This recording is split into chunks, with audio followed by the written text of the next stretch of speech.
అవునవును. శుభం. ఇవాళ 179 అయినాయి కదా లాస్ట్ టైం. అవును గురూజీ.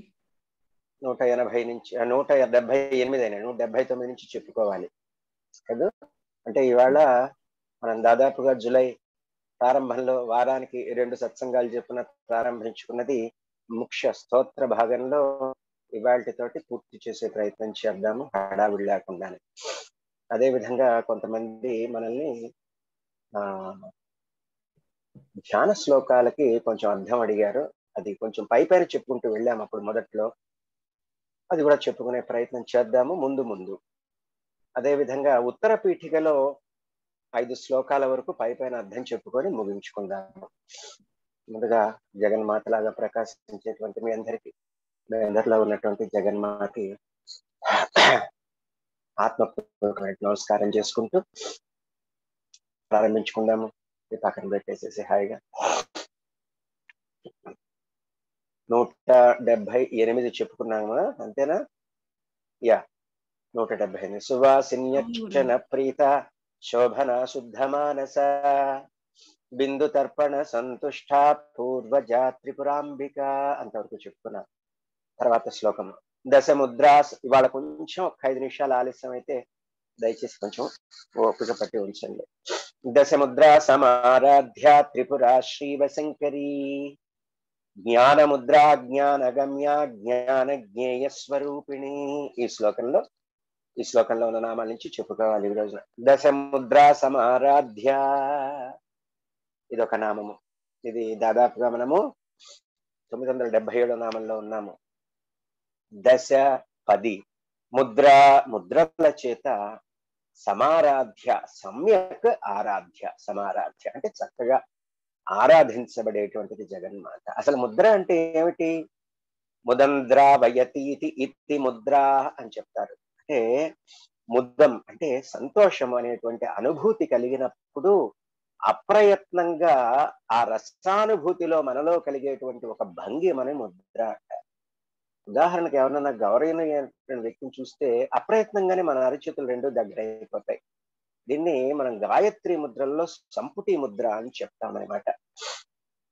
లోపల ఏ ముద్ర వస్తే, అంటే ఏ ముద్ర అంటే ముదంద్రావయతీతి, ఎటువంటి గొప్పదైన ఆనంద రసానుభూతి కలిగినప్పుడు మనకి తెలియకుండానే ఆ ముద్రని ఒక భంగిమగా పడతాము. అదే అసలైనటువంటి ముద్ర అని చెప్పుకోవాలి. జగన్మాత వ్యక్తం కావటానికి ముందు అవ్యక్తంగా ఉన్నటువంటి శివుడికి ఒక ముద్ర అనేది ఏర్పడుతుంది. దాన్ని మహాముద్ర అని చెప్తూ ఉంటాను. అట్లా మనకి గాయత్రి ముద్రలు అనేటువంటి ఉంటే, ఇక్కడ స్త్రీకి సంబంధించిన ముద్రలు ప్రత్యేకంగా 10 ఉన్నాయని చెప్పుకుంటాం. అందుకే దశముద్ర సమ్యకారాధ్య, సమారాధ్య.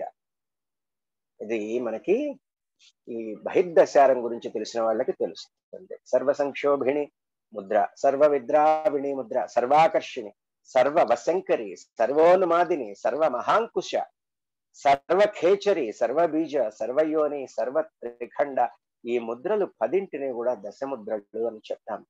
ఇందులో కుడి చేతి వేళ్ళని శివతత్వముగా, ఎడమ చేతి వేళ్ళని శక్తితత్వంగా మేళవించి శివశక్తి సామరస్య రహస్యార్థాలని సృష్ట్యాది కృత్యాల పరంగా ఎన్నిటినో ఇటువంటి ముద్రల రూపంలో అభినయిస్తూ ఉంటాం. జగన్మాత సాన్నిధ్యంలో ఇటువంటి ముద్రలని ప్రదర్శిస్తూ ఆరాధిస్తే జగన్మాత ప్రీతి చెందుతుంది. అందుకే జగన్మాత దశముద్రా సమారాధ్య అని చెప్పారు. ఇలా శ్రీ విద్యకి సంబంధించినటువంటి ప్రధానమైనటువంటి దశముద్రల చేత చక్కగా ఆరాధించబడేటువంటిది జగన్మాత అనేటువంటిది ఈ నామానికి అర్థం. త్రిపురా శ్రీవశంకరీ. తర్వాత నామం శ్రీచక్రంలోని 5వ ఆవరణ అధిష్ఠించి ఉండేటువంటి దేవతా స్వరూపము త్రిపురాశ్రీ. ఆ త్రిపురాశ్రీ అనేటువంటి తన యొక్క అంశనే ప్రసన్నమయ్యేట్లు చేయగలిగింది కాబట్టి జగన్మాత త్రిపుర శ్రీ వశంకరి. త్రిపురాశ్రీ అనేటువంటి తన అంశనే భక్తులకి ప్రసన్నురాలుగా వశము చేయగలిగినటువంటిది జగన్మాత అనేటువంటిది నామానికి క్లుప్తంగా అర్థం చెప్పుకోవచ్చు. జ్ఞానముద్ర, జ్ఞానముద్ర స్వరూపిణి జగన్మాత. ఇంతకు ముందు నామంలో దశముద్ర సమారాధ్య అని చెప్పుకున్నాం. ఈ నామంలో చెప్పుకున్నటువంటి ముద్రలు ప్రత్యేకంగా శ్రీ విద్యకు సంబంధించిన ముద్రలు, ఆ 10 ముద్రలు కూడా.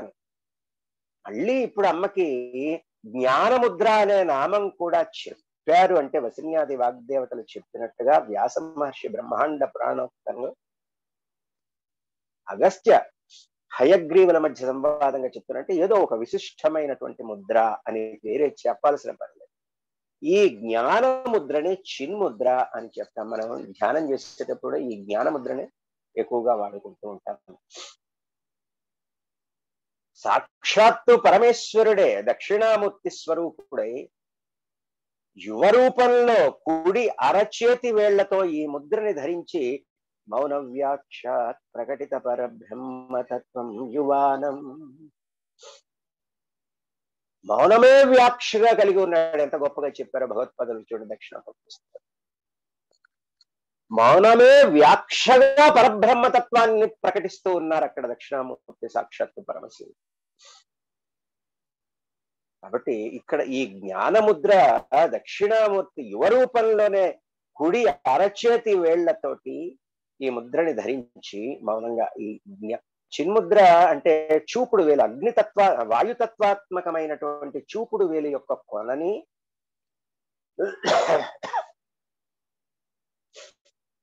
అగ్నితత్వాత్మకమైనటువంటి అంగుష్టం అంటే బొటన వేలు యొక్క కొనని తగిలించి ఈ 3 వేళ్లను నిట్టనిలువుగా నిలిపి ఉంచినప్పుడు అది చిన్ముద్ర లేదా జ్ఞానముద్ర అనబడుతుంది. దీంట్లో గొప్ప రహస్యం కూడా ఉంది. తత్వమసి అయ్యప్ప స్వామి కూడా చెప్పుకుంటూ ఉంటాం. తత్వమసి అనేటువంటి సామవేద మహావాక్య రహస్యం అంతా ఇందులో. ఈ 3 వేళ్ళు త్రిగుణాలకి సంకేతిస్తూ ఉంటే ఈ త్రిగుణాలని నశింప చేసినప్పుడు, త్రిగుణరాహిత్యం పొందినప్పుడు ఈ చూపుడు వేలు జీవాత్మకి సంకేతమైతే ఈ బొట్టన వేలు అంగుష్ట మాత్రమైనటువంటి పరమాత్మ స్వరూపానికి చిహ్నమైతే ఈ త్రిగుణరాహిత్యం జరిగినప్పుడు జీవాత్మ పరమాత్మలో లీనమవుతాడు అనేటువంటి గొప్పదైనటువంటి సంకేతాలు.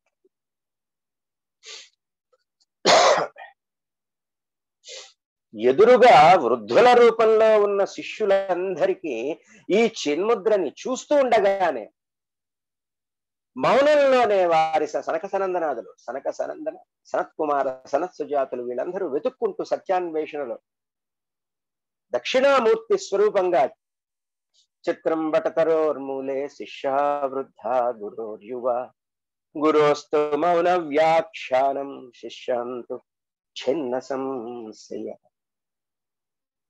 ఈయనెవరు, ఇదేమిటి ఈ విశ్వం, ఈ రహస్యం ఏమిటి, ఈ శరీరాలు ఏమిటి, ఈ ఔషధులు ఏమిటి, ఈ చెట్లు ఏమిటి, పుట్టలేమిటి, జంతుజాలాలు ఏమిటి అనేటువంటి సత్యాన్వేషణలో వెతుకుతూ వెళుతూ ఉంటే దక్షిణాభిముఖుడై మహాయోగిగా అర్ధనిమీలక నేత్రుడై చిన్ముద్రధారి అయి జ్ఞానముద్ర, చిన్ముద్ర అంటే జ్ఞానముద్రధారి అయి మౌనంగా అక్కడ కూర్చొని ఉన్నటువంటి ఆ జ్ఞానముద్రధారి అయినటువంటి ఒక నవ యవ్వన స్వరూపుడిని చూసి ఈయన మన యొక్క సందేహాలను తీర్చి సత్యాన్ని బోధపరుస్తారేమో అని చెప్పేసి వారు ఆయన వంక తదేకంగా చూస్తున్నారు. ఆయన ఎప్పుడు పూర్తిగా కళ్ళు తెరిస్తే మనం ప్రశ్నలను వెలిబుచ్చుదాము. చూస్తూ ఉన్నారు అంతే. ఒక్కసారిగా ఆ మెడిటేటివ్ ఆబ్జెక్ట్ అంటూ ఉంటాం కదా, ఆ ధ్యేయ వస్తువైనటువంటి సాక్షాత్తు పరమశివుడిలో వీరేకమైపోయి అంతే. ఆ మౌనంలోంచే ప్రకటిత పరబ్రహ్మతత్వం అంతా కూడా డిక్లేర్ అయిపోతున్నది. వీళ్ళకి అశ్రుధారలు కారిపోతూ ఉంటాయి. అలా అంతటి గొప్పదైనటువంటి ఈ జ్ఞానముద్రలో ఒక పూర్ణత్వం అనేటువంటి సూచన ఉంటుంది. ఇందా చెప్పినట్టుగా చూపుడు వేలు బొటన వేలు కొసలు కలిసినప్పుడు అవి రెండు కూడా ఒక వృత్తాకారాన్ని ఏర్పరుస్తూ ఉంటాయి. ఈ ఆకారమే పూర్ణమద పూర్ణమిదం పూర్ణాత్ పూర్ణముదచ్యతే పూర్ణస్య పూర్ణమాదాయ పూర్ణమేవావశిష్యతే. పూర్ణత్వానికి, పూర్ణానుస్వరానికి కూడా సంకేతం. ఈ ముద్రలో బొటన వేలు మనం చెప్పినట్టుగా చూపుడు వేలు ఈ రెండు కూడాను బ్రహ్మ జీవో బ్రహ్మైవనాపరః, జీవుడికి బ్రహ్మకి పరబ్రహ్మ తత్వానికి అభేదం అనేటువంటి ఈ రెండిటి కలయికే జీవేశ్వర సర్వేశ్వర ఐక్యాన్ని అద్వైత చూపిస్తూ ఉంటుంది. ఒక్కసారి కార్తీక్ దాని మీద అంటే గొప్పదైనటువంటి దక్షిణామూర్తి యొక్క దాని ఫోకస్ చేయాలి. కాబట్టి ఇక్కడ సూచిస్తుంది. కాబట్టి దీన్ని మించినటువంటి ముద్ర లేదు. అందువల్ల అమ్మకి ఈ ముద్ర అంటే అత్యంత ప్రీతిపాత్రమైనటువంటి ముద్ర అని మనము చెప్పుకోవాలి. అందుకే అమ్మ జ్ఞానముద్రా స్వరూపిణి అన్నారు. ఈ దశముద్ర సమారాధ్య అయితే అమ్మ జ్ఞానముద్ర స్వరూపమే కలిగింది. ఈ దశముద్రల చేత ఆరాధింపబడేటువంటిదైతే అమ్మ గొప్పదైనటువంటి జ్ఞానముద్రా స్వరూపి, జ్ఞానగమ్య. జ్ఞానం అనేటువంటి దాని చేత గమ్య పొందబడేటువంటిది. జ్ఞానము కేవల జ్ఞానము చేతే అమ్మ పొందబడు. జగన్మాత జ్ఞాన స్వరూపిణి కాబట్టి అమ్మకి దరికి చేరాలన్నా, అమ్మ సాన్నిధ్యం పొందాలన్నా, అమ్మతో సాయుధ్య ముక్తిని పొందాలన్నా, అమ్మలో లీనమవ్వాలన్నా, అమ్మగా మారిపోవాలన్నా మనం చేసేటువంటి అనేకమైనటువంటి పారాయణలకి అనుష్ఠానాలతో పాటుగా వాటి వెనకాల ఉన్నటువంటి గొప్పదైనటువంటి జ్ఞానం అనేటువంటిది అవసరము. కేవలము దాని ద్వారానే అమ్మ పొందబడుతుంది తప్ప ఎన్నో సందర్భాల్లో చెప్పుకుంటాం, నేను ఇన్ని వందల సార్లు పారాయణ చేశానను.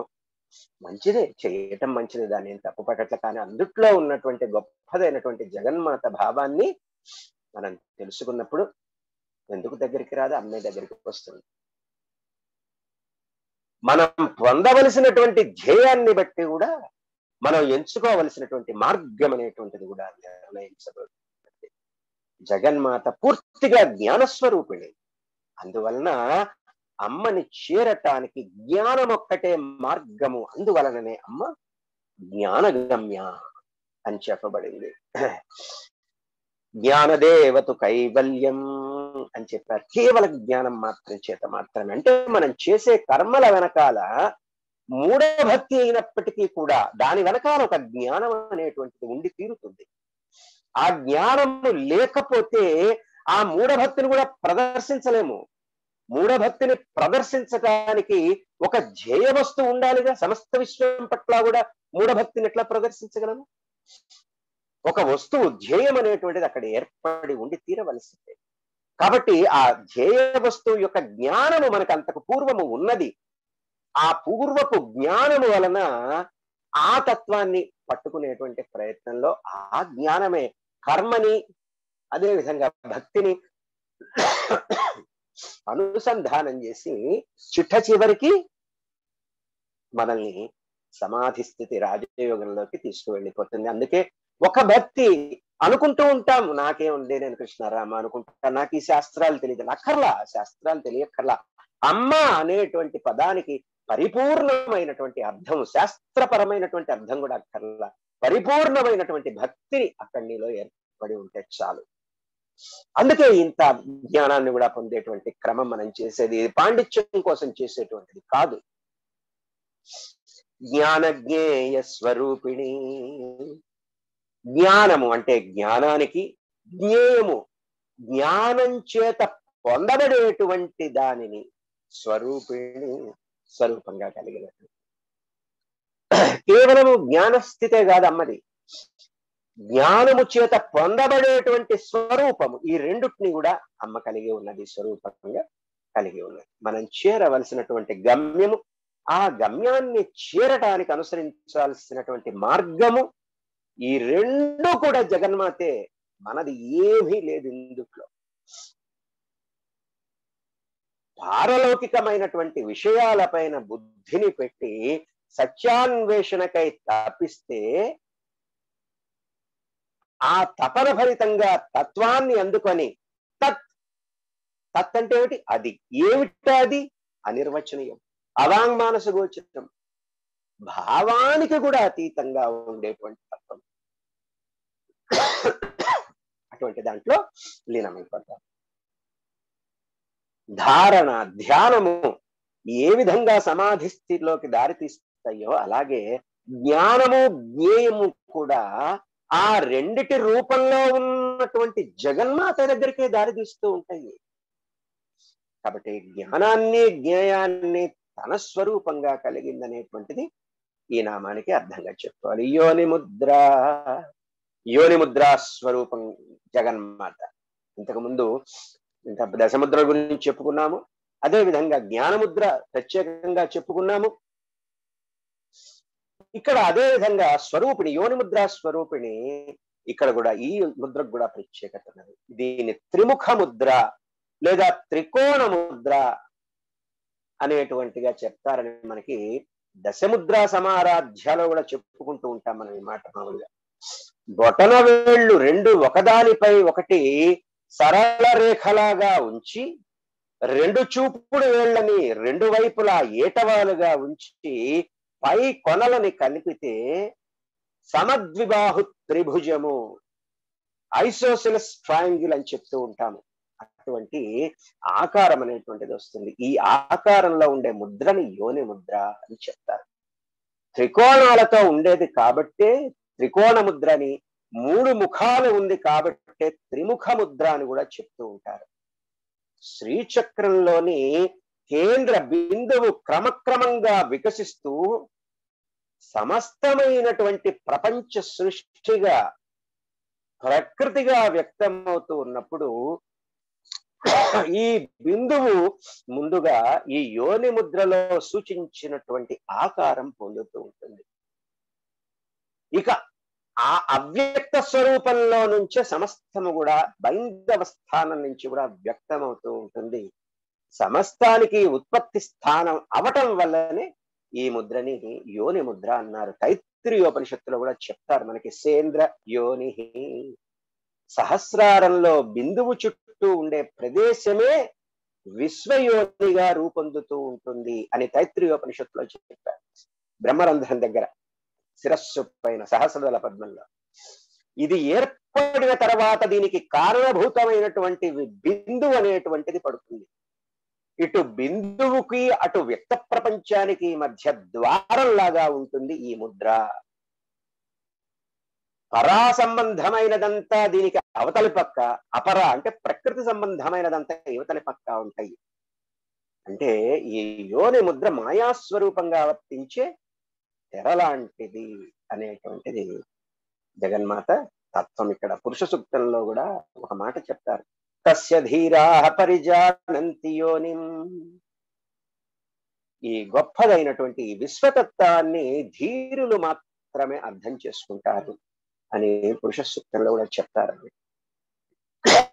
త్రిఖండేసి, త్రిఖండ మూడు భాగాలుగా ఉండేటువంటి వాటికి ఈసి అధిష్టాత్రిగా ఉండేటువంటిది, ప్రభ్యుగా ఉండేది జగన్మాత. పంచదశాక్షరి మంత్రం గురించి ఇక్కడ చెప్పుకోవాలి. కొంచెం కొన్ని ఇక్కడ బీజాలని కొంచెం చెప్పటం జరుగుతుంది. ఆది కూటమి, హాది కూటమి, సాది కూటమి, ఈ మూడు కూడాను మనకి వాగ్భవ కూటమి, కామరాజ లేదా మధ్య కూటమి, అదే విధంగా శక్తి కూటమి అంటాం. ఈ కాది కూటమిలో 5 అక్షరాలు కాయ ఈల హ్రీం. మళ్ళా నేను కాది విద్య చెప్తున్నా, హాది విద్య సాది విద్యలు కూడా ఉంది. హాది కూటమిలో హసక హల హ్రీం 6 అక్షరాలు, 6 బీజాలు. సాది కూటమిలో 4 బీజాలు, సకల హ్రీం. ఈ 3 కూటాలనే త్రిఖండేసి, 3 ఖండాలుగా చెప్పుకోవచ్చు. ఇవే ఇందా చెప్పుకున్నట్టుగా వాగ్భవ మధ్య శక్తి కూటమి, ఐం క్రీం శ్రీ లేదా ఐం క్లీం సౌహ్. మనము మొట్టమొదట్లో బీజము, కీలకము, శక్తి, ఈ 3 చెప్పు. ఐం బీజం, క్లీం శక్తి, సౌహ్ కీలకం. బాలా బీజాక్షరాలు చెప్పుకున్నాం మొదట్లో. కాబట్టి మనకి 3 ఖండాలుగా, 3 కూటాలుగా ఉండేటువంటి పంచదశాక్షరి మహామంత్రానికి, సుషుమ్నా మార్గానికి అధిష్టాత్రి అనేటువంటిది మనము ఈ నామానికి అర్థంగా చెప్పుకోవాల్సి. త్రిగుణ త్రిగుణముల యొక్క సమన్వయ రూపము జగన్మాత.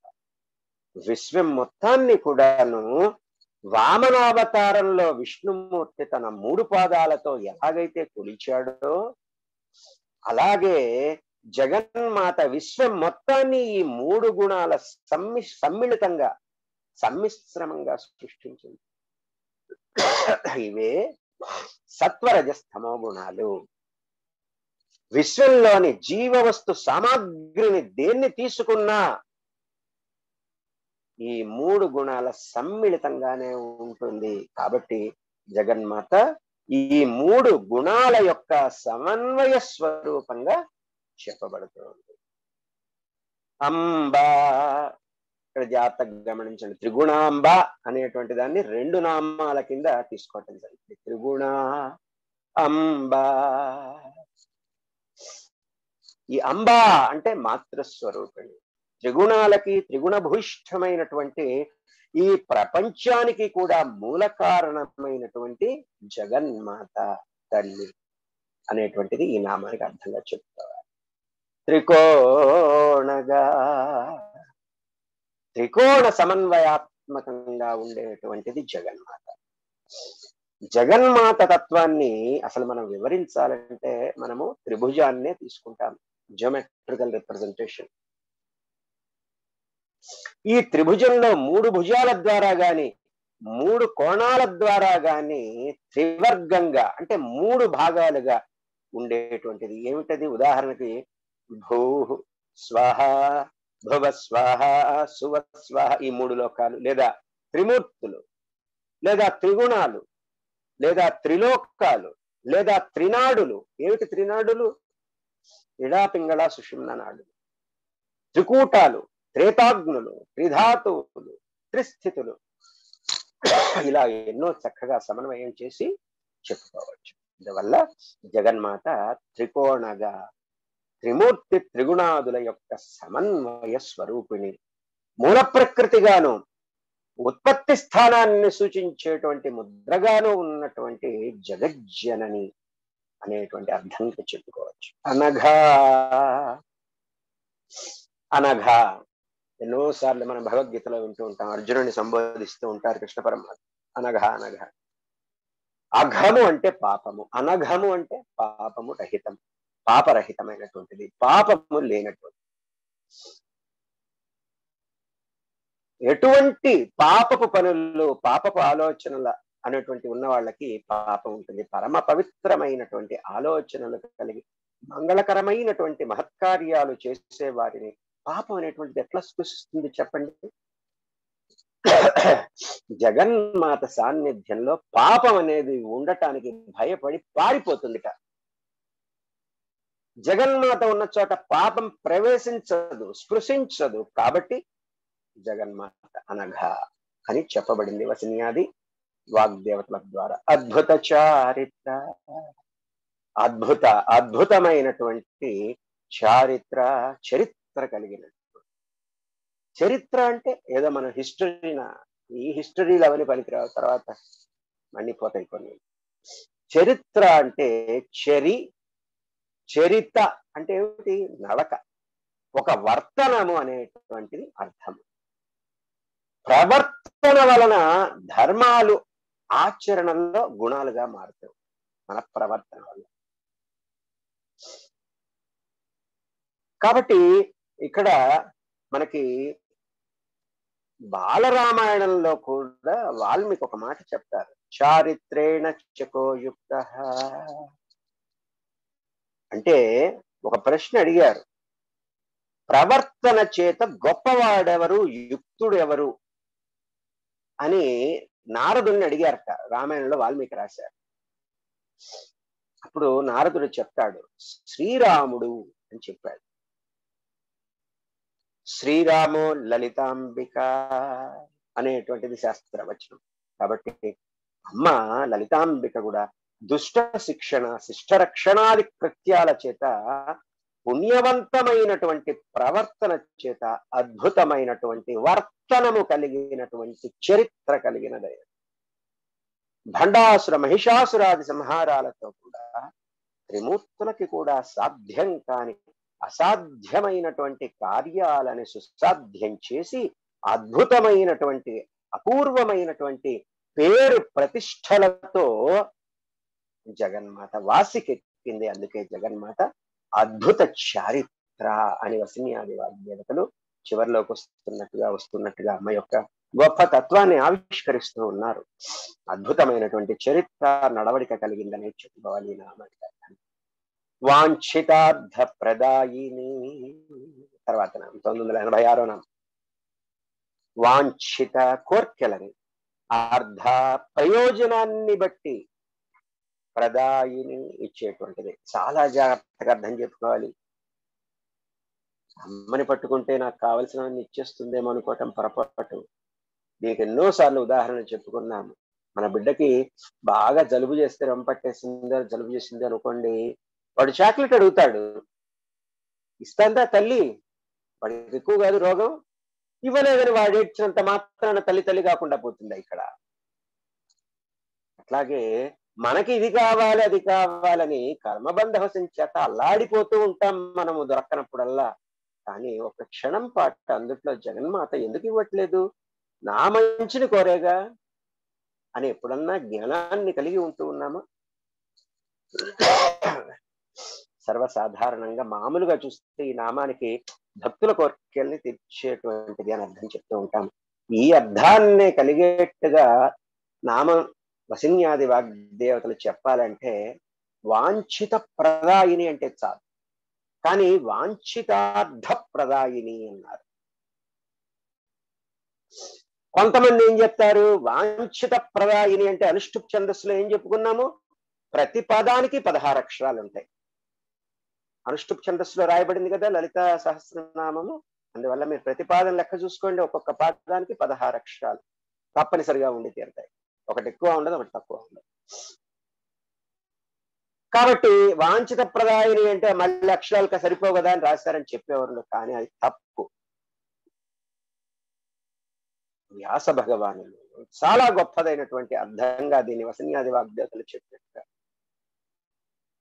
వాంఛితానికి ప్రదాయినికి ఈ మధ్యలో అర్ధ పదంలోనే గొప్పదనం ఉన్నది. ఇందాక నేను చెప్పినటువంటిది, నీ బిడ్డ ఏదిస్తే చెడిపోతాడో అది నువ్వు ఇవ్వవు. వాడు కావాలని కోరుకుంటూ ఉంటాడు, కానీ వాడు బాగుపడాలంటే నువ్వు అది ఇవ్వవు. అది కూడా వాంఛిత అర్థప్రదాయనమే. అలా ఇవ్వకపోవటము కూడా నీ జీవనంలో లక్ష్యం వైపు వెళ్ళటానికి నీ వాంఛలను తీర్చేటువంటి క్రమమే. అది గుర్తు పెట్టుకోండి. ఆ గుర్తు కలిగి ఉన్నప్పుడు, జగన్మాత పట్ల మీరు పరమ భక్తిని కలిగి ఉన్నప్పుడు ఏది దక్కకపోయినా కూడా మీరు బాధపడరు. కాబట్టి అర్థవంతమైనటువంటి కోర్కెలని తీర్చేటువంటిది జగన్మాత. కోర్కెల ప్రయోజనాలని బట్టి కూడాను నీకు నువ్వు బాగుండాలనేటువంటి కరుణతోటి వాత్సల్యంతో తీర్చేటువంటిది జగన్మాత. అభ్యాసాతిశ యజ్ఞాత అభ్యాసాతిశయ జ్ఞాత. అభ్యాస మన అభ్యాసాన్ని అతిశయ మించి అన్ని విషయాలు కూడాను జ్ఞాత తెలిసినటువంటిది జగన్మాత. పనులు చేసే వాళ్ళల్లో, కోర్కెలు కోరే వాళ్ళల్లో వారి వారి అభ్యాసానికంటే మించినటువంటి జ్ఞాతగా ఉంటుంది జగన్మాత. ఎందుకంటే మనల్ని మనం సరిగ్గా తెలుసుకోలేము మాయ వలన. నేను ఈ మంత్రము ఒక 4 లక్షలు చేశానండి. తర్వాత నేను మళ్ళా పురాశ్చరణ చేశాను, దశాంశం హోమం చేశాను, అందుట్లో దశాంశం మళ్ళా మార్జనం చేశాను, మళ్ళా దశాంశం ఇది చేశాను. ఇదే అసలు ఆ అభ్యాసానికి మించినటువంటి జ్ఞాత. ఆ లోపల ఏమున్నదో అమ్మకి తెలుస్తూ ఉంటుంది. నీకు కావలసింది అక్కడ అమ్మ యొక్క పరమ భక్తే. ఇన్ని సంక్షేమం నా మనవడు కూడా చేస్తాడు కూర్చొని 3 సార్లు చేయమంటే. అందుట్లో నీవు ఎంతవరకు నీవు శ్రద్ధని పెట్టావు, ఎంతవరకు నీవు అంతర్ముఖమైనావు, బహిర్ముఖం నుంచి కూడా నువ్వు లోపలికి వెళ్ళగలిగావు అనేటువంటి దాన్ని అమ్మని తెలుసుకుందాం అనే మన అభ్యాసం అతిశయించిన కొద్దీ కూడా జగన్మాత అర్థమవుతూ ఉంటుంది. మన అభ్యాసానికి మించినటువంటి జ్ఞానం కలిగి మనం అడిగే వాటిలో అడగకూడనివేమిటో తెలిసినటువంటిది. మన అభ్యాసం అధికమైన కొద్దీ కూడాను తను ఇంకా అధికంగా అర్థమయ్యేటువంటి అనేకమైనటువంటి అర్థాలుగా చెప్పుకోవచ్చు. షడధ్వాతీత రూపిణి, షట్ 6, అధ్వా అంటే మార్గాలు, అతీతమైనటువంటి రూపిణి రూపము కలిగినటువంటిది జగన్మాత.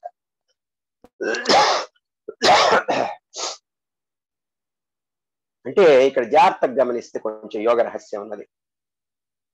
ప్రస్తుతం మనం చెప్పుకునే సందర్భాన్ని బట్టి కూడా కుండలిని ప్రసార మార్గాన్ని నిర్దేశించేటువంటి షట్చక్రాలుగా మనం ఇక్కడ అర్థం చెప్పుకోవాలి. దీన్ని బట్టి షడధ్వాలు అంటే షట్చక్రాలు. ఒక్క నిమిషం.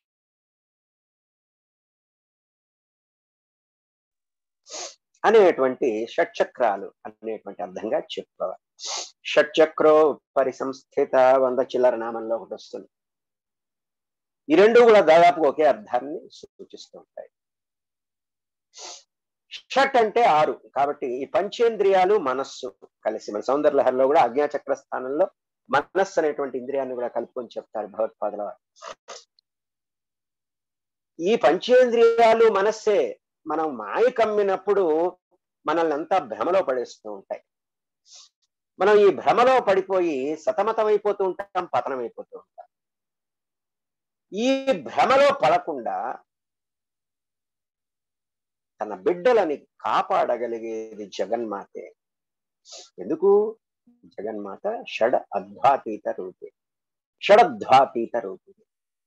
వీటికి లోబడక అతీతంగా ఉండి వీటన్నిటికీ కారణమైతూ ఉన్నది కాబట్టి షట్చక్రాలు పంచేంద్రియ మనస్సులనే కాకుండా ఇంకొక 6 ఉన్నాయి. వాటిని కూడా షడధ్వాలు అంటారు.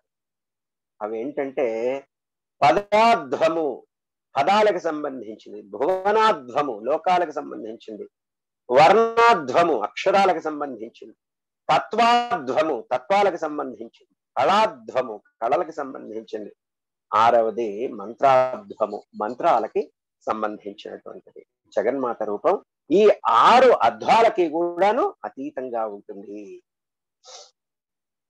వీటిలో భువనాధ్వము, తత్వాధ్వము, కళాధ్వము ఈ 3 కూడాను ప్రకాశాంశము, శివతత్వంకి, అంటే అవ్యక్తమైనటువంటి జగన్మాత స్వరూపమే శివుడు. వీరిద్దరూ అభేదులే, అవే ప్రకాశాంశ కిందకి వస్తాయి. ఇవి శివ సంబంధమైనటువంటి.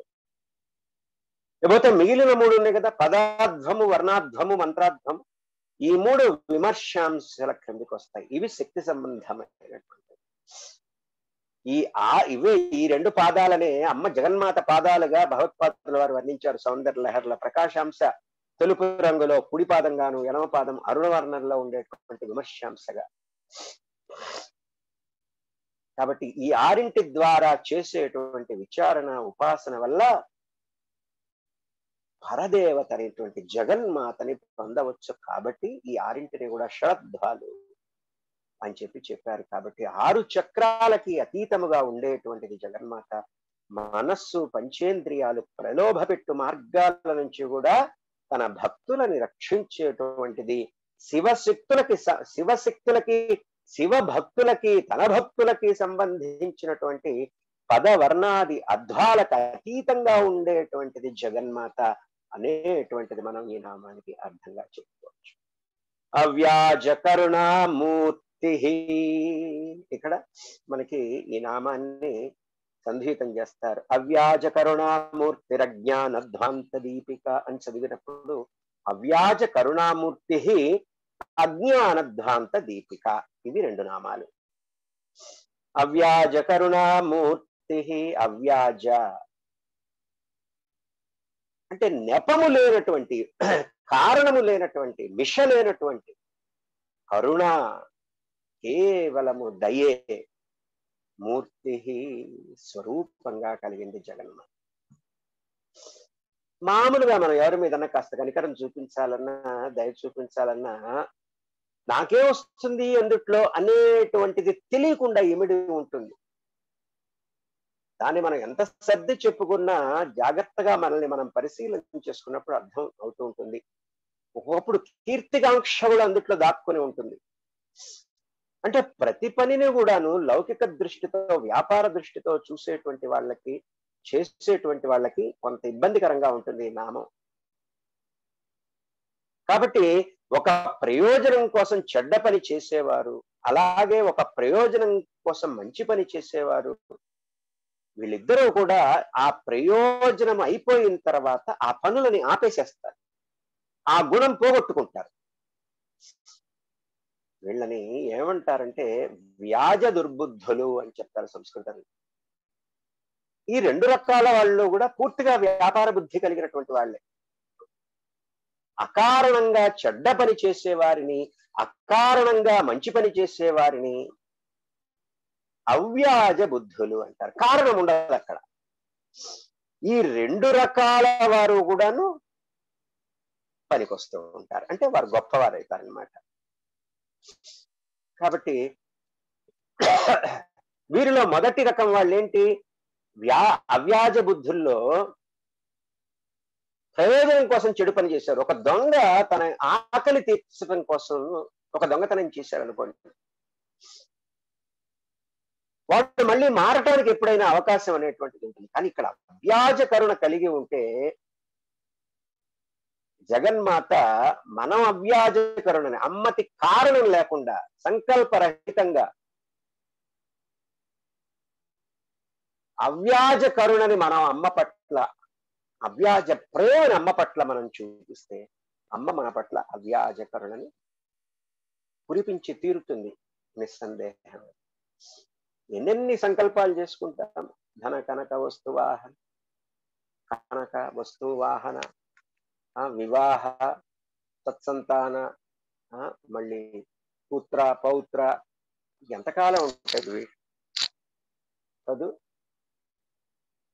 ఎన్నెన్నో సంకల్పాలు చేసుకుంటాం, అంతే. అదొక్కొక్కటి నెరవేరుతున్న కొద్దీ మళ్ళా లౌకికంలో పడిపోతూ ఉంటాము. నెరవేరకపోతే వాటి వెనకాలే మళ్ళీ అవే నెపంగా పెట్టుకొని మళ్ళా ప్రేమను కురిపిస్తూ ఉంటాము దేవుడి పట్ల. ఒక క్షణం టైం వెళ్తున్నాము.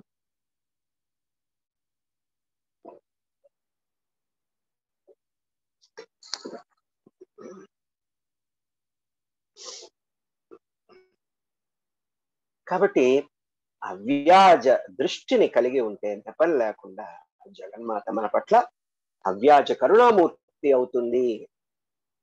నిర్హేతుక జాయమాన కటాక్షం, దానికి హేతువు లేదు. నాకు డబ్బు కావాలి, అమ్మ గుర్తొచ్చింది. దరిద్రంతో ఉన్నాను, అమ్మ గుర్తొచ్చింది. పిల్లలు కావాలి, అమ్మ గుర్తొచ్చింది. పిల్లల పెళ్లిళ్ళు కావాలి, అమ్మ గుర్తొచ్చింది. ప్రతిదానికి కూడా అక్కడ మరి మనము వ్యాజ బుద్ధులే అయి ఉంటే ఎంతకాలం ఉంటుంది? ఓపిక పోయిన తర్వాత అప్పటికి ఆ సంస్కారం నుంచి బయటపడటానికి మళ్ళీ ఇంకొన్ని జన్మలు ఎత్తాల్సి ఉంటుంది. కాబట్టి బిడ్డలైనటువంటి వారి మీద తల్లికి ఏ కారణం వలన ప్రేమ దయ కలిగి ఉంటాయి చెప్పండి. అట్లాగే మన పట్ల కూడాను జగన్మాతకి అవ్యాజ కరుణ అనేటువంటిది ఉంటుంది. కారణం లేనటువంటి, హేతువు లేనటువంటి, ప్రతిఫలాపేక్ష లేనటువంటి కరుణ స్వరూపురాలు అనేటువంటిది నామానికి అర్థం చెప్పుకోవచ్చు. అజ్ఞానధ్వాంత దీపిక, అజ్ఞానము లేదా అవిద్య, మాయ నుంచి వచ్చినటువంటిది అవిద్య. ధ్వాంత అంటే గాఢాంధకారానికి, దీపిక దీపము వంటిది, దీప కళిక వంటిది. అజ్ఞానం అనేటువంటిది ఎంత గాఢంగా ఉంటే, ఎంత చిక్కగా ఉంటే అంత చిన్న దీపం చాలు దాన్ని పోగొట్టడానికి. అందుకే దీపంతో పోల్చలా, దీపిక అన్నారు, అంటే దీప కళిక అన్నారు. చిన్న దీపం బాగా గాఢంగా ఉందనుకో, గాఢమైనటువంటి అంధకారంలో ఒక చిన్న నిప్పురవ్వ చాలు, వెలుగు వచ్చేసేస్తుంది. వెలుతురులో నువ్వు వెలిగిస్తే దీపాన్ని, దీపకళికని వెలిగిస్తే అసలు ఆందు. కాబట్టి ఇక్కడ మనకి మనకి చెప్తూ ఉంటారు, కృతయుగంలో ఎన్నో పూజలు పుణ్యాలు చేస్తే గాని మోక్షం రానిది, పాపాల పుట్టగా పాషండుల గుట్టగా ఉన్నటువంటి కలియుగంలో దైవనామస్మరణ కీర్తనం చేసిన చాలు మోక్షం వస్తుంది. అంటే దుర్లక్షణం అనేటువంటిది ఎంత ఎక్కువగా ఉంటే సంలక్షణం అనేటువంటిది అందుట్లో చిన్నగా ఉన్న చాలు మనం తరించబట్టాలి. ఏది వస్తే మళ్ళీ తిరిగి అజ్ఞానంలో పడమో అదే జ్ఞానము. కాబట్టి అజ్ఞానాంధకారాలని పటాపంచలు చెయ్యగలిగినటువంటి జ్ఞాన జ్యోతి కళిక జగన్మాత అనేటువంటిది నామానికి అర్థంగా చెప్పుకోవచ్చు. ఆబాల గోప విదిత, ఆబాల పసిపిల్లల నుంచి గోప గొల్లల దాకా కూడా విదిత తెలియబడేటువంటిది. ఆబాల గోప అంటే ఆబాల గోపాలం అనేటువంటి అర్థం కూడా ఒకటి చెప్పుకోవచ్చు. అంటే అందరి చేత కూడా తెలియబడేటువంటి. ఇక్కడ వర్ణ వివక్ష అమ్మకి లేదు. నీవు బ్రాహ్మణురాలివో, లేకపోతే మనము క్షత్రియులమో వైశ్యులమో శూద్రులమో, లేకపోతే నువ్వు మళ్ళీ అందుట్లో మళ్ళీ ఒక 10 శాఖలో మా శాఖ గొప్పదండి, మా ఆచారాలు గొప్పవండి, మేము నిప్పులు కడుగుతామండి, ఎందుకు తగలబట్టానికే కదా. అంటే మన అమ్మ యొక్క శక్తిని ఇక్కడ చెప్తున్నారు వీళ్ళు. ఎవరు చెప్తున్న వ్యాస భగవానులు. 7వ ఆవరణలో ఉన్నటువంటి అమ్మకి అతి దగ్గరగా ఉన్నటువంటి వసిన్యాది వాగ్దేవతలు అందరి చేత, సమస్త విశ్వానికి తల్లి కదా. ఎవరికైనా తల్లి తెలియకుండా ఉంటుందా? అందుట్లో మళ్ళీ నువ్వు నేను అనేటువంటి భేదం ఉంటుందా? పసి పిల్లవాడి దగ్గర నుంచి పరమాత్మ వరకు కూడా తల్లి లేకుండా ఎవరన్నా ఉన్నారా?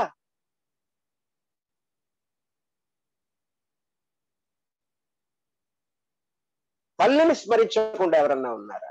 కాబట్టి జగన్మాత ఆబాల గోప విదిత అనేటువంటిది చెప్పబడింది. ఆబాల గోపాలం చేత కూడా తెలియబడినటువంటిది. అట్లాగే సనక సనందనాది మహర్షుల చేత తెలియబడేటువంటిది, అందరికీ తెలియబడేటువంటిది జగన్మాత. చేయవలసిందల్లా అమ్మని పట్టుకోవటమే. సర్వానుల్లంఘ్య శాసన, సర్వ అందరి చేత అనుల్లంఘ్య ఉల్లంఘనము చేయలేనటువంటి, అంటే అతిక్రమించటానికి వీలు లేనటువంటి శాసన ఆజ్ఞలు జారీ చేసేటువంటి. నీ బిడ్డ తప్పు చేస్తున్నా అంటే ఎటువంటి ఆజ్ఞ జారీ చేస్తావు? అమ్మా అని వచ్చి పొంగుచాటు నిలబడతాడు. జగన్మాత ఆజ్ఞలు, జగన్మాత ఏర్పాటు చేసినటువంటి విశ్వ విధి విధానాలు ఎవరూ కూడా ఉల్లంఘించడానికి వీలు లేని విధంగా, త్రిమూర్తులైనా సరే, దేవతలైన, దిక్పాలకులైన, చివరికి నవగ్రహాదులైన భయభక్తులతో జగన్మాత ఆజ్ఞని పాటించి విధి నిర్వహణ సక్రమంగా సమర్థవంతంగా చెయ్యవలసినదే. ఈ విషయంలోనే మనకి తైత్రీయోపనిషత్తులో కూడా చెప్తారు.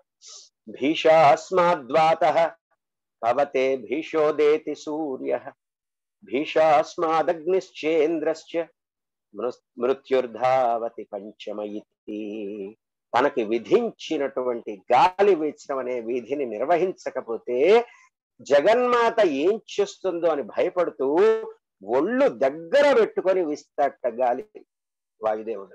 అలాగే సూర్యుడు తపింప చేయటము, అగ్ని మండటము, ఇవన్నీ కూడా జగన్మాత యొక్క కనుసన్నల యొక్క ఆజ్ఞలతోటే జరుగుతున్నాయి.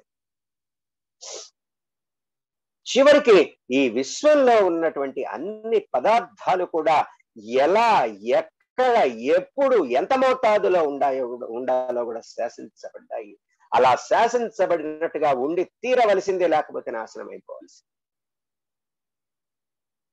పంచదార ఎప్పుడైనా తీయగా ఉండాల్సిందే, ఉప్పు ఉప్పగా ఉండాల్సిందే. మన కర్మ కొద్దీ పంచదార డబ్బా బదులు ఉప్పు డబ్బా తీసుకొని కాస్త పంచదార కారం పుట్టి హడావిడిలో నోట్లో వేసుకుంటే 1కి 2 కూర్చుంటుంది అక్కడ. అల్లం కూడా కారంగా ఉండాల్సిందే. అంతే, ఇదమ్మ ఔషధుల ఆజ్ఞలు ఇవంతే. ఎవరు కూడా ధిక్కరించడానికి వీలు లేదు. భగవత్పాదుల వారు కూడా సౌందర్యలహరిలో ఒక శ్లోకంలో చెప్తారు, జగత్సూతే ధాత అనేటువంటి శ్లోకంలో సౌందర్యలహరిలో చెప్పుకుందాము. ఎవరు ఉల్లంఘించటానికి వీలు లేనటువంటి శాసనము కలిగింది జగన్మాత అని చెప్పుకోవాలి. శ్రీచక్రరాజ నిలయ తర్వాత నామం శ్రీచక్రం, శ్రీయుక్తమైనటువంటి మహిమాన్వితమైనటువంటి శ్రేష్టమైనటువంటి శ్రీచక్ర రాజమే నిలయముగా కలిగినది. ఎంతో మంది దేవతలకు సంబంధించిన చక్రాలు యంత్రాలు ఉంటాయి. అయితే ఈ చక్రాలన్నిటిలో కూడాను యంత్రాలన్నిటిలోకెల్లా శ్రీచక్రము ఉత్తమోత్తమైనటువంటిది. కారణము కేవల ఐహిక వాంఛలే కాదు, పరావాంఛనైనటువంటి ముముక్షుత్వాన్ని కూడా నెరవేర్చగలిగేది ఈ శ్రీ యంత్రం. మహిమాన్వితమైనటువంటిది, శ్రేష్టమైనటువంటిది, సృష్టి ప్రళయ వ్యూహాలు రెండిటిని కూడా ఇముడ్చుకొని ఉండేది. అంటే అన్ని ఇతర చక్రాలన్నీ కూడా ఇందుట్లో నిమిడి ఉన్నాయి. ఈ నామంలో రాజ అనేటువంటి పదం కేవలం శ్రేష్టం అనేటువంటి అర్థాన్నే కాక చంద్రుడు అనేటువంటి అర్థాన్ని కూడా సూచిస్తుంది. ఇప్పుడు ఈ రాజయోగము అంటే గొప్ప యోగం అనే అర్థమే కాకుండా చంద్రయోగము అంటే, చంద్రుడు అంటే మనస్సు. చంద్రమా మనసో జాతః చక్షో సూర్యో అజాయత ముఖాదింద్రశ్చాగ్నిశ్చ ప్రాణాద్వాయురజాయత పురుషోత్తంలో చెప్తారు. చంద్రయోగము అంటే మనస్సుని, ఆత్మని పరమాత్మతో యోగించేటువంటి గొప్పదైనటువంటి తత్వం. అందుకే జగన్మాత యొక్క కళలన్నీ చంద్రకళలుగానే చెప్తుంటాం. పంచదశి కూడా అంతే. చివరికి క్షయవృద్ధులు లేనటువంటి షోడశి స్వరూపంగా సంయోగం చెందిపోతుంది. శ్రీ అంటే మంగళకరమైనటువంటి మార్గంలో, చక్రం అంటే తిరుగాడేటువంటి, రాజ అంటే మనస్సుని నిలయంగా కలిగినటువంటి అర్థం కూడా చెప్పుకోవచ్చు. మంగళకరంగా ఉండే మనస్సే సర్వమంగళ అయినటువంటి జగన్మాత నిలయము అనేటువంటి అర్థాన్ని సూచిస్తుంది. శ్రీయుక్తమైనటువంటి మహిమాన్వితమైనటువంటి శ్రేష్టమైనటువంటి చక్రరాజాన్ని నివాసంగా కలిగి మంగళకరంగా ఉండేటువంటి మనస్సుని నిలయంగా కలిగినటువంటిది జగన్మాత అని అర్థంగా చెప్పుకోవచ్చు. శ్రీమత్ త్రిపుర సుందరి, శ్రీమత్ శ్రీయుక్తమైనటువంటి త్రిపుర సమన్వితమైనటువంటి సుందరి, సుందర స్వరూపం. చాలా ముఖ్యమైనటువంటి నామం. ఏ విధంగా, ఎప్పుడు, ఎలా చూసినా కూడా మంగళకరంగా, శుభప్రదంగా, వైభవోపేతంగా ఉండే లక్షణాన్ని శ్రీమత్ అనేటువంటి విశేషణాన్ని సూచిస్తుంది. త్రివిధాలుగా ఉండేటువంటి త్రిగుణ, త్రిలోక, త్రిస్థాయి, త్రికాల, త్రిశరీర, త్రినాడి, త్రికూట, త్రివర్గ, త్రివేదాది వర్గాలకి సంబంధించినటువంటి విషయాల సమన్వయాన్ని ఈ త్రిపుర విశేషణం అనేటువంటిది సూచిస్తుంది. లోకాతీతమైనటువంటి, ఆహ్లాదకరమైనటువంటి, అనిర్వచనీయమైనటువంటి, అపూర్వమైనటువంటి రూప వైభవాన్ని ఈ సుందరి అనేటువంటి పదం సూచిస్తూ ఉంటుంది. ఇలా అత్యుత్కృష్టమైనటువంటి విశేషణాలతో కూడా ఉండే జగన్మాతని, ఆ పరమేశ్వరికి సంబంధించిన శ్రీ విద్యని సరి అయినటువంటి పద్ధతిలో ఉపాసించిన వారి జన్మ సార్థకమై జీవితం శ్రీమంతమవుతుంది. కాబట్టి ఈ నామానికి శ్రీయుక్తమైనటువంటి త్రిపుర సంబంధమైనటువంటి సుందర స్వరూపిణి, సత్యం శివ సుందర సమన్విత స్వరూపిణి అనేటువంటి నామంగా చెప్పుకోవచ్చు. 998వ నామంలో తెలిపదాం. శ్రీ శివ, శ్రీ ఆశ్రయించుకొని ఉన్నటువంటి శివస్వరూపం.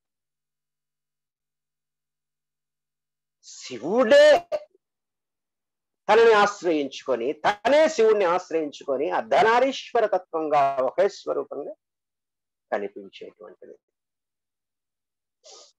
మనం ఈ శ్రీ అనే పదంతో చెప్పారు. లలితా స్తోత్రంలో వచ్చే ప్రతి నామాన్ని కూడా శ్రీ ముందు పెట్టుకుని శ్రీమాత, శ్రీ మహారాజ్ఞి, శ్రీమత్ సింహాసనేశ్వరి.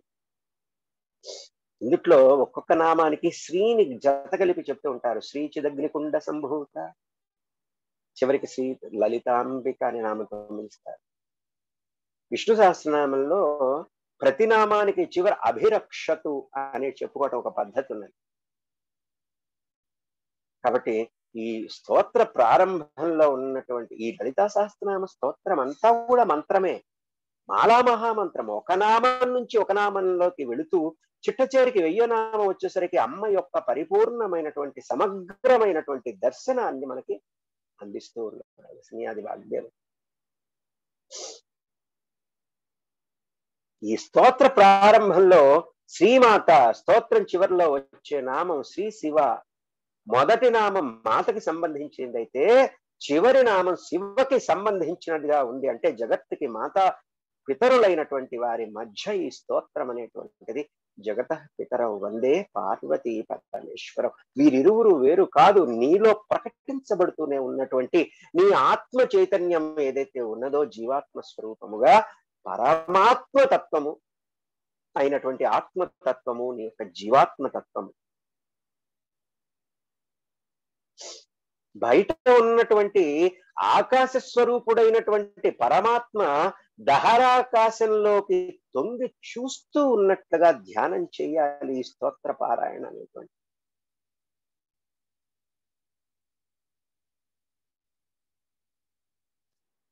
అయ్య నామం ఏదైతే ఉందో శివలో, అమ్మ నామం శివ అనేది ఇమిడి ఉండదు, కానీ శివలో శివ ఇమిడిపోయి ఉంటుంది.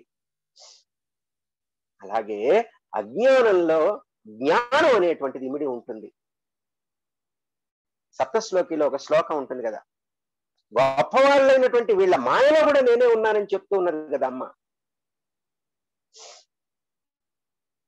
అజ్ఞానంలో జ్ఞానం ఉంటుంది, కానీ జ్ఞానం ఉన్న తర్వాత ఇంకా అజ్ఞానం అనేది ఉండదు. జగన్మాత యొక్క స్థూల స్వరూపము అజ్ఞానానికి, శక్తి జ్ఞానానికి సంబంధించింది కాబట్టి నామపరంగా రూపపరంగా కూడా జగన్మాతలోనే జగత్పిత ఉంటాడు తప్ప జగత్పితలో జగన్మాత ఉండదు అనేటువంటి విశ్లేషణ చేసుకోవచ్చు. అంత గొప్పదైనటువంటి తత్వం జగన్. ఆశ్రయించుకొని ఉన్నటువంటి శివస్వరూపిణి జగన్మాత అని చెప్పుకోవాలి. శివశక్తి ఐక్య రూపిణి 999వ నామం. శివ శివుడు, శక్తి శక్తి, ఐక్య కలసి ఉన్నటువంటి రూపిణి స్వరూపము కలి, ఆత్మ దేహము, ప్రజ్ఞ పదార్థము, శివుడు శక్తి, ప్రకృతి పురుషుడు, కారణము కార్యము, జీవాత్మ పరమాత్మ. ఇవే శివశక్తులు. ఇటువంటి ద్వైతాలన్నీ కలిసి ఉన్న రూపాన్ని సూచించే జగన్మాత యొక్క అద్వైత రూపమే శివశక్తి ఐక్య రూపం.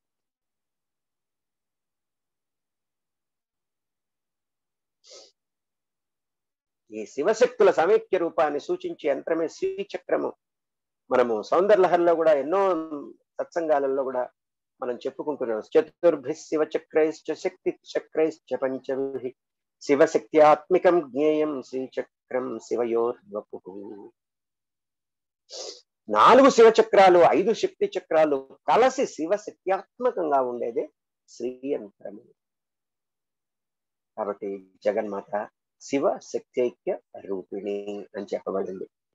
లలితాంబిక 1000వ నామం. లలితాంబిక నామాన్వితమైనటువంటి జగజ్జనని ఆదిపరాశక్తి. ఇక చిట్ట చివరి 1000వ నామంలో ఇంతకు ముందు చెప్పిన 999 నామాలని బిరుదు నామాలుగా కలిగినటువంటి జగజ్జనని యొక్క అసలు నామం చెప్పబడుతున్నది. ఆ నామమే లలితాంబిక.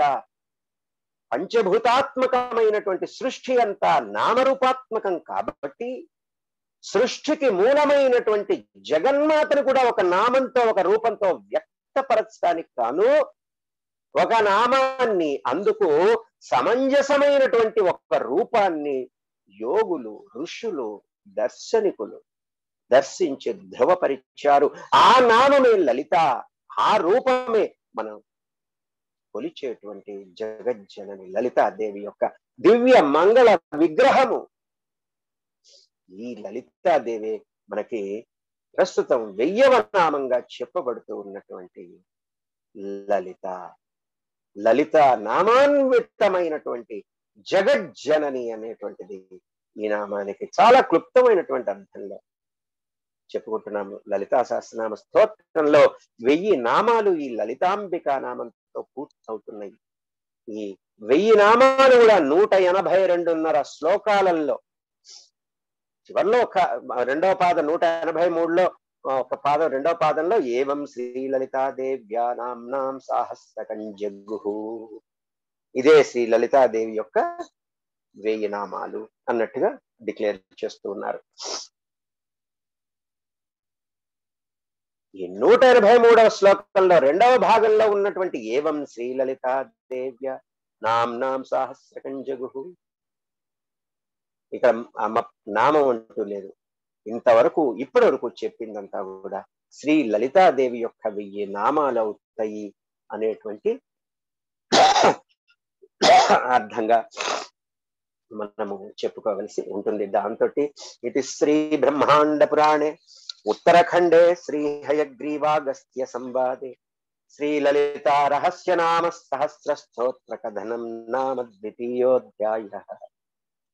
అని వ్యాసుల వారు బ్రహ్మాండ పురాణం ఉత్తరాఖండంలో స్తోత్ర ముఖ్య భాగంలో హయగ్రీవులకి అగస్త్యులకి మధ్య సంవాద స్వరూపంగా లలితాంబిక యొక్క రహస్య నామము, రహస్యం అని ఎందుకన్నారంటే అర్థం చేసుకోవటం చాలా కష్టం. కేవలము నామాన్ని పట్టుకొని అర్థం చేసుకుంటే వాటి యొక్క లోతైనటువంటి జ్ఞానమే రాకుండా వాటి వలన తప్పుడు సంకేతాలు పొరపాటున మనకి తెలియకుండా నాకు అర్థమైపోయింది అనుకునేటువంటిది. అందుకనే అర్హతని బట్టి దీని తర్వాతే మళ్ళీ అగస్త్యుల వారు ఆయన అడిగారు హయగ్రీవుల్ని, నాకు అమ్మతత్వం ఇంకా బోధపడాల్సింది ఉన్నది అని అడిగితే అప్పుడు అమ్మ ఆజ్ఞతోటి త్రిశతిని అనుగ్రహించారు. ఇదే ఇంత గొప్పదైనటువంటి అమ్మ యొక్క ఈ 1000 నామాల్లో స్థూల విశ్వస్థూల వర్ణన, అనేకమైనటువంటి యోగ రహస్యాలు, జీవుడి యొక్క ఉద్భవము, దేహో దేవాలయో ప్రోక్త జీవో దేవ సనాతన అనేటువంటి గొప్పదైనటువంటి మన ఈ గొప్పదైనటువంటి రహస్యాలు, అసలు ఈ జీవం ఏమిటి, మనం ఎందుకున్నాం ఇక్కడ, మనం ఎలా ఉండాలి అనేటువంటి జీవిత లక్ష్యాలన్నింటినీ కూడాను జగన్మాత కరుణ చేత, జగన్మాత కరుణామూర్తిలాగా అమ్మని తెలుసుకోగలిగినాడు. బిడ్డలమైన మనకెప్పుడు కూడాను ఏ విధమైనటువంటి బాధ అనేటువంటిది ఉండదు, కష్టం అనేటువంటిది ఉండదు. దీన్ని చెప్పే ముందు ఒక్కసారి ఉత్తర పీఠికలో 5 శ్లోకాలు పైపైన చెప్పుకుంటూ వెళ్ళేసి ఒక్క 5 నిమిషాల్లో ముగించేస్తాను. 5 శ్లోకాలు అంటే మనకి ఉత్తర పీఠికలో మనకి దాదాపుగా 87 శ్లోకాలు ఉన్నాయి. కానీ మనకి సమయానుకూలతను బట్టి 5 శ్లోకాలు సంప్రదాయంగా చెప్పుకుంటూ ఉంటాం. కాబట్టి అది చెప్పుకేసుకొని పైపైన వాటి అర్థం చెప్పుకొని ఆ 178 నుంచి 179 నుంచి 183 చేసుకున్నాం. శ్రీ లలితాన సహస్రనామ స్తోత్ర మహాత్మ్యం ఉత్తర భాగ 3యోధ్యాయ ఇత్యేతన్నామ సాహస్రం కథితం తే ఘటోద్భవ రహస్యానాం రహస్యం చ లలిత ప్రీతిదాయకం అనేన సదృశం స్తోత్రం న భూతం న భవిష్యతి సర్వరోగ ప్రశమనం సర్వసంపత్ ప్రవర్ధనం సర్వాపమృత్యు శమనం కాలమృత్యు నివారణం సర్వజ్వరార్తి శమనం దీర్ఘాయుష్వ ప్రదాయకం పుత్ర ప్రథమ పుత్రాణాం పురుషార్థ ప్రదాయకం ఇదం విశేషాత్ శ్రీదేవ్యాః స్తోత్రం ప్రీతిదాయకం జపే నిత్యం ప్రయత్నేన లలితోపాస్తి తత్పరః ప్రాతస్నాత్వా విధానేన సంధ్యా కర్మ సమాప్య చ. అంతవరకే చెప్తున్నా. ఇది ఇటువంటి ఈ సహస్రనామం అనేటువంటి కథనము ఏదైతే ఘటోద్భవుడి చేత రహస్యంగా అమ్మకి ప్రీతిదాయకమైనటువంటిది చెప్పిందో, ఇటువంటిది నా భూతో నా భవిష్యతి, ఇంతకు ముందు లేదు, ఇక ముందు రాబోదు, అన్ని రోగాలని ప్రశమనింపజేసేటువంటిది, ఎప్పుడు కూడా సర్వ సంపత్ ప్రవర్ధనం, సర్వాపమృత్యు శమనము, అన్ని రకాల మృత్యువులని కూడా నాశనం చేసేటువంటిది, దీర్ఘాయుష్య ప్రదాయకము, గొప్పదైనటువంటి ఆయుష్యును ప్రసాదించేది, పుత్ర ప్రథమ పుత్రాణం పురుషార్థ ప్రదాయకం, ధర్మార్థ కామ మోక్షాలు అనేటువంటి పురుషార్థాలని, పుత్ర ప్రథమ పుత్రాణం సంతతి వృద్ధిని, ఇదం విశేషాత్ శ్రీదేవ్యా స్తోత్రం ప్రీతిదాయకం. అమ్మని ఈ నామం ఈ స్తోత్రం ద్వారా అమ్మకి చాలా ప్రీతికరమైనటువంటిది. జపే నిత్యం ప్రయత్నేన లలితోపాస్తి తత్పరః ప్రాతః స్మృత్వా విధానేన సంధ్యాకర్మ సమాప్యతే. నిత్యము జపించేటువంటి వాళ్ళకి జగన్మాత యొక్క అనుగ్రహం లభిస్తుంది అనేటువంటిది చెప్పబడుతుంది. ఈ 5 శ్లోకాలని ముఖ్య భాగంలోని ఈ చివరిలో చెప్పుకున్నటువంటి 5 శ్లోకాలని ఒక్కసారి మనము సాధన చేసేద్దాం.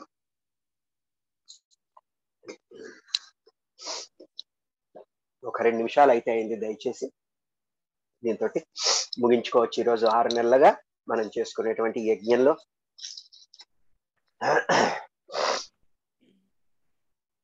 దశముద్రా సమారాధ్య త్రిపురా శ్రీవశంకరీ,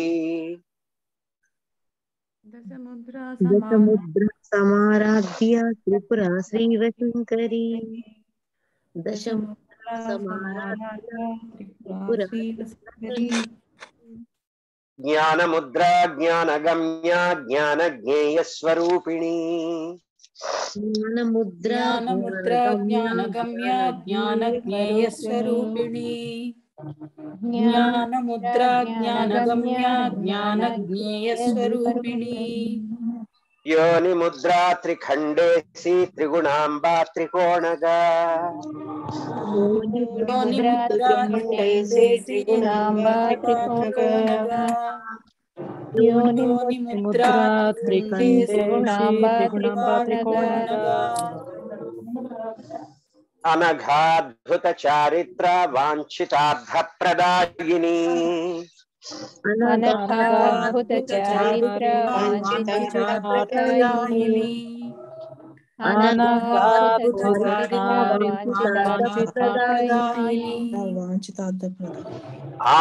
అభ్యాసాతిశయ జ్ఞాత షడద్వాతీత రూపిణి,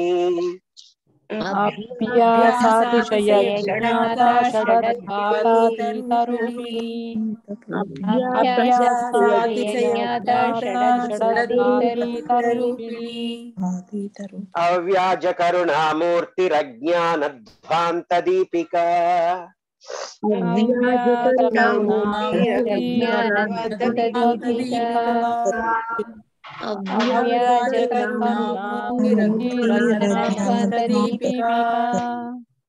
ఆబాలగోప విదిత సర్వానుల్లంఘ్య శాసన,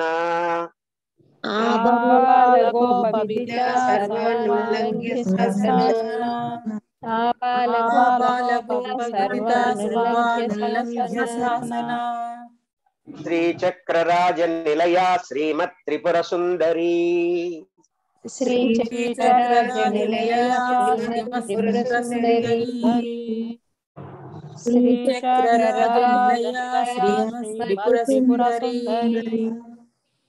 శివా శివ శక్త్యైక్య రూపిణి లలితాంబికా, శ్రీ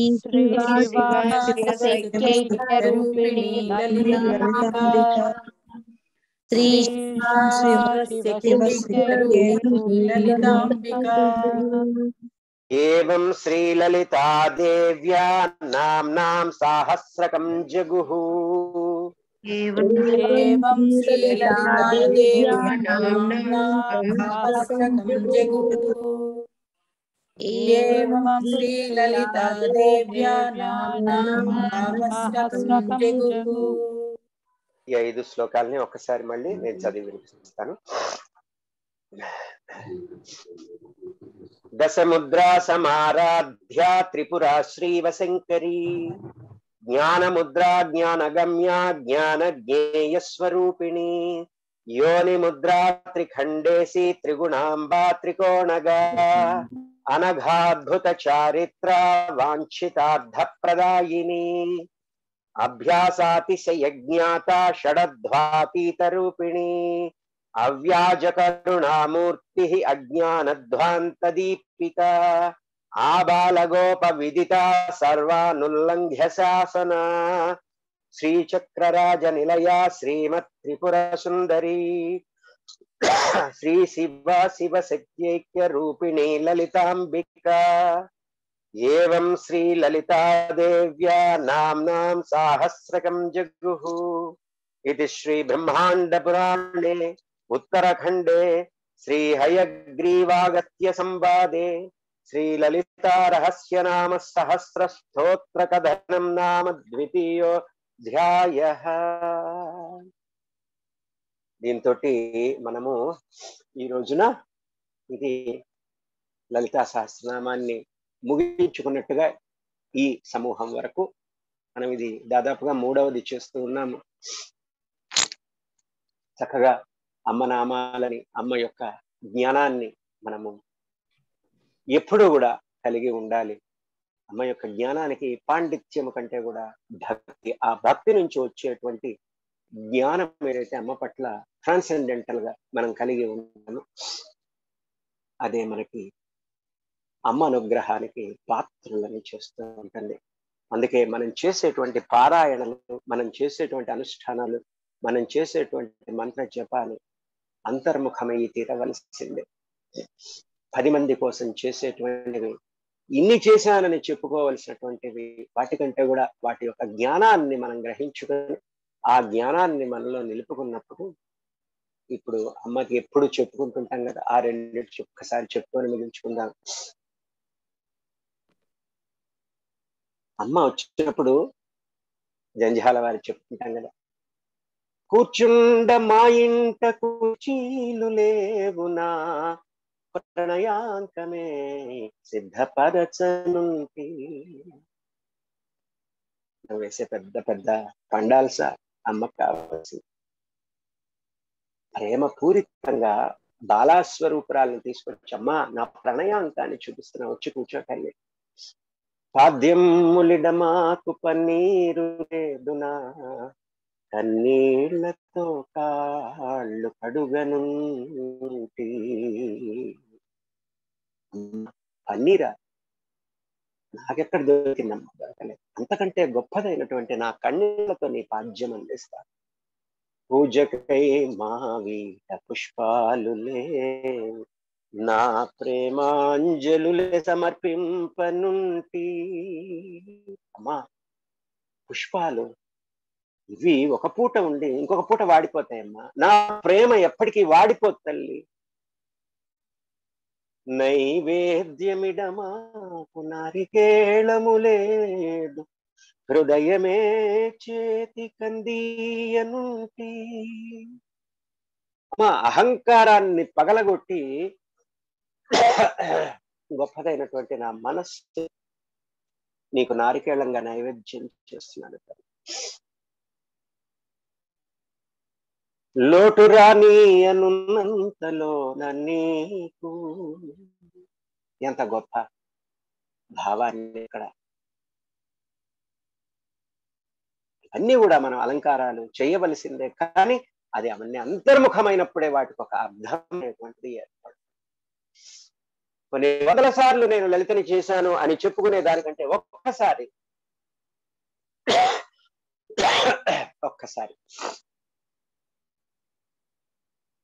తెలివిలేని ఆహారాన్ని తీసుకొని వెళ్ళి పెట్టేసేయాలి. అది కూడా చెప్పుకుంటుంటాం కదా, ఉపకార గుణాలయవై ఉన్నావు కదే మాత, అపరాధములని మరచి ఆదరింపవే మాత.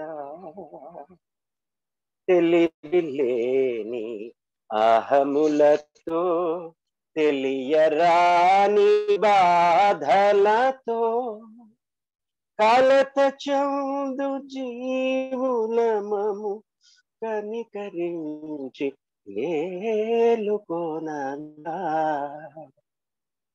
ఉపకార గుణాలయమై